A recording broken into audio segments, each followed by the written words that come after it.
గురించి చదువుకున్నాం కానీ ఒక రాణి రుద్రమదేవిని ఇలాంటి వీర వనితల గురించి చదువుకున్నాం కానీ నిజమైన అమరావతి చరిత్రలో మీ ప్రతాపాన్ని చూపించారు, మీ పట్టుదల చూపించారు.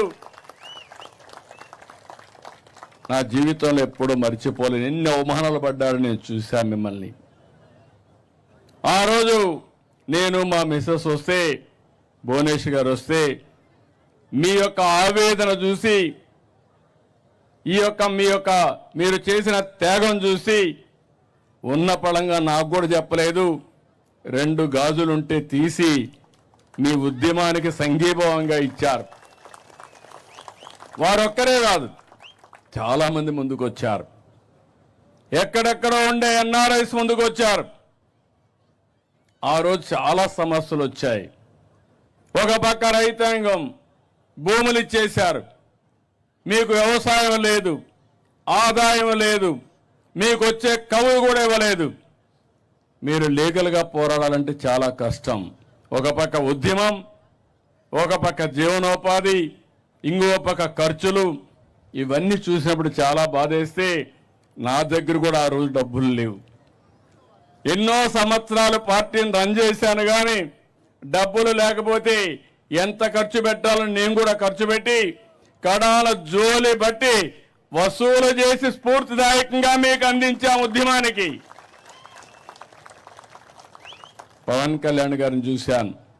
ముళ్ళ కంచెలేస్తే ముళ్ళ కంచెల్ని ఛేదించుకొని మీరు ఏమన్నా చేయమని మీ దగ్గరకు వచ్చి సంఘీభావాన్ని తెలియజేశారు. బీజేపీ నాయకులను చూశాను, వాళ్ళు అదే మరిగా వచ్చి సంఘీభావాన్ని తెలియజేశారు. ఇప్పుడు కూడా జ్ఞాపకం, న్యాయస్థానం దేవస్థానం, అమరావతి నుంచి అరసువెల్లి వరకు మీ పాదయాత్ర మధ్యలో మీరు ఆపేసే పరిస్థితి నేనే సజెస్ట్ చేశాను. వద్దు, ఇంకా పోవద్దండి, ఈ దుర్మార్గులు ఏం చేస్తారో తెలియదు, మర్యాదగా ఈరోజు 1 అడుగు తగ్గదాం, రాబోయే రోజుల్లో 10 అడుగు సింహాల మారిగా ముందుకు పోదామని చెప్పా. అది ఈరోజు చూపించాం. అయితే 1631 రోజులు నేను ఒకటే చెప్తున్నా, చరిత్ర పుటలో మీ చరిత్ర కూడా ఉండాలి, మీ త్యాగాలు కూడా ఉండాలి. ల్యాండ్ పూలింగ్ ఇవ్వడం ప్రపంచంలోనే ఎక్కడా లేని స్ఫూర్తి. అలాంటి రాజధాని రాలేనప్పుడు వీరోచితంగా పోరాడి సాధించుకున్న స్ఫూర్తి ఒక్క అమరావతి చరిత్రకే ఉంటుంది. దీంట్లో అనుమానం లేదు. 3 ముక్కలాట చూసిన తర్వాత 2024 ఏకపక్షంగా ఎన్నికలు జరిగాయి. 94% స్ట్రైక్ రేట్ వచ్చింది. గెలిపించిన తర్వాత బాధ్యత పెరిగింది. మళ్ళీ మొదటికొచ్చాం.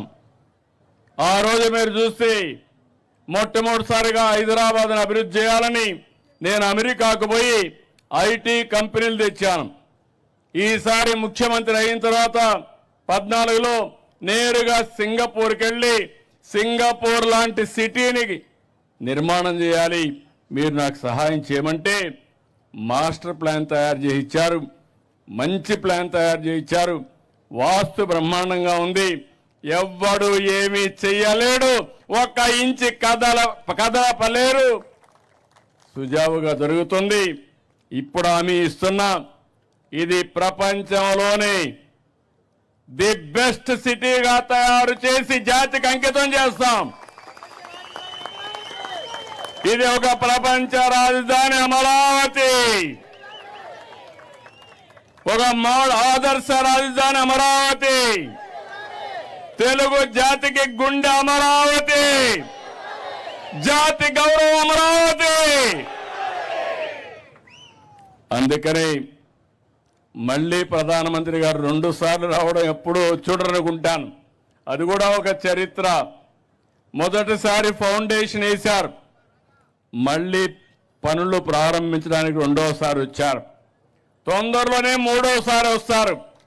ఏవైతే ప్రారంభించిన పనులు పూర్తి చేసి జాతికి అంకితం చేయడానికి తొందరలోనే వస్తారని చెప్పి కూడా నేను మీకు తెలియజేస్తున్నా. ఇప్పటికి కూడా వైఎస్ఆర్ కాంగ్రెస్ పార్టీకి బుద్ధి రాలా, జ్ఞానోదయం కలగలేదు. కలుగుతుందని మీకేమైనా నమ్మకం ఉందా నేను అడుగుతున్నా? ఇంకా ముదిరింది.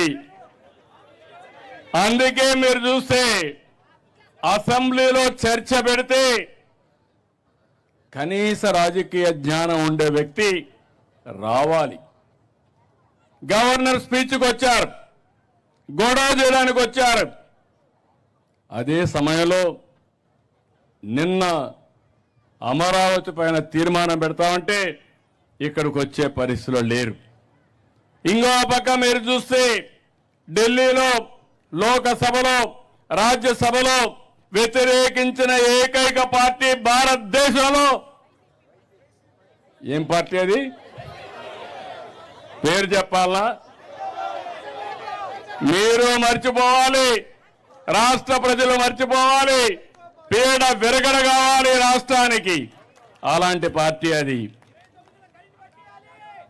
ఈరోజు కొత్త స్లోగన్ తీసుకున్నాడు, మ్యావిగన్ అంటూ.